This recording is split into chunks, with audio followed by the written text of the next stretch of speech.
আজকে আমি প্রথমবার ব্রকলির তরকি রান্না করলাম। তো বন্ধুরা, এই প্রথমবার আমি রান্না করলাম, তো কীভাবে অবশ্যই তোমাদের দেখাবো। তো জানি না, এরকম অনেকেই রান্না করে হয়তো। তো আমি আজকে রান্না করবো যেরকম ফুলকপি আলুর তরকারি রান্না করি নিরামিষ, তো সেইভাবেই নিরামিষ রান্না করব। তো বাড়ির সামনে দিয়ে যাচ্ছিলো সবজি, অনেক সবজি কিনেছি, তার সঙ্গে এই ব্রকলিটা কিনলাম। তো বন্ধুরা, এই প্রথমবার রান্না করব, তার জন্য তোমাদের একটু দেখাচ্ছি। তো চলো, এটা কেটে ভালো করে নুন হলুদে ভাপিয়ে নিয়েছিলাম, ফুলকপি যেমন ভাপাই। তো আমি বুঝতে পারিনি ফুলকপি মানে ভাপাইলে অতটা সেদ্ধ হয় না, কিন্তু এটা প্রচুর সেদ্ধ হয়ে গেছিলো। তো যাই হোক, কিছু করার নেই, বেশি সেদ্ধ হয়ে গেছে।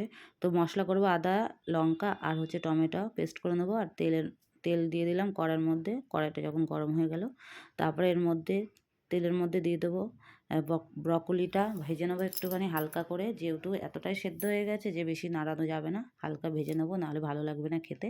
তো কড়াইয়ের মধ্যে দারচিনি, লবঙ্গ, এলাচ আর দিয়ে দিলাম তেজপাতা, জিরে দিয়ে একটু নুন হলুদ দিয়ে ভালো করে এটা ভালো করে ভাজবো। একটু লাল লাল হলে ভালো লাগবে। ভেবেছিলাম যে মশলা দিয়ে আলু দিয়ে একবারে ব্রকলিটা ভালো করে কষাবো। তো মানে এতটাই সেদ্ধ হয়ে গেছিলো, ওই জন্য ওটাকে আলাদা ভেজে নিয়েছিলাম, এটা ঝোলের সঙ্গেই দেবো। তো কিভাবে করলাম রান্না তোমাদের দেখাচ্ছি। চলো, লাল লাল হয়ে গেছে আলুটা। এবার যা যা মশলা করেছিলাম তার মধ্যে জিরের গুঁড়ো, ধনের গুঁড়ো, নুন, হলুদ আর একটু লঙ্কার গুঁড়ো দিয়ে দেবো। একটু নিজের সুবিধার জন্য একসাথে মিশিয়ে দিয়েছিলাম। তো সব দিয়ে আলুর মধ্যে দিয়ে দিলাম, দিয়ে একটু নাড়িয়ে চাড়িয়ে নেব। দিয়ে তারপরে মটরশুঁটিটা দিয়ে দেবো, এর সাথেই মটরশুঁটিটা কষাবো, তাহলে ভালো হবে। তো ভালো করে কষিয়ে যতক্ষণ না তেল বেরাবে, শুকাবে, ততক্ষণ আমি কষাতেই থাকবো।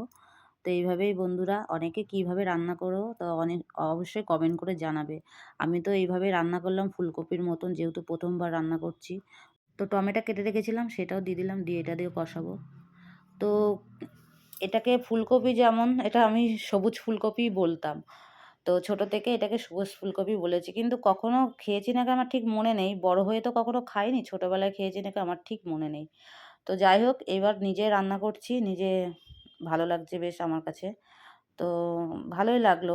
ফুলকপির মতন দেখতে, ফুলকপির মতনই সবই, তাই জন্য ফুলকপির মতন রান্না করছি। আর এগুলি এরকম রান্না করলেই ভালো। আরও সবজি দিয়ে রান্না করলে এটা খেতেও কিন্তু ভালো লাগে, আর হচ্ছে খেলেও খুবই উপকার। তো আমার কষানো কমপ্লিট।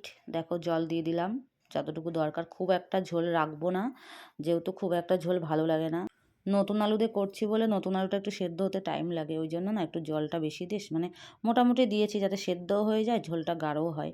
তো আলুটা এই যে ভালো করে সেদ্ধ হয়ে গেছিলো, তারপরে আমি ব্রকলিটা দিয়ে দিয়েছিলাম। তার ব্রকলিটা দেওয়ার পর ভালো করে এটাকে ফুটতে দেবো। তারপরে দেখো, একটু স্বাদ মতন চিনি দেবো, একটু নিরামিষ তরকারিতে একটু চিনি দিলে ভালো লাগে। চিনি দেওয়ার পর দিয়ে দেবো একটুখানি কুচিয়ে রেখেছিলাম ধনেপাতা। তো ধনেপাতাটা একটু দিয়ে দেবো নামানোর আগে, এগুলো সব করে নিচ্ছি। তো বন্ধুরা, এর মধ্যে একটু ঘি দিলে ভালো লাগে, যেরকম ফুলকপি আলুর তরকারিতে নিরামিষ যখন রান্না করে একটু ঘি দিই।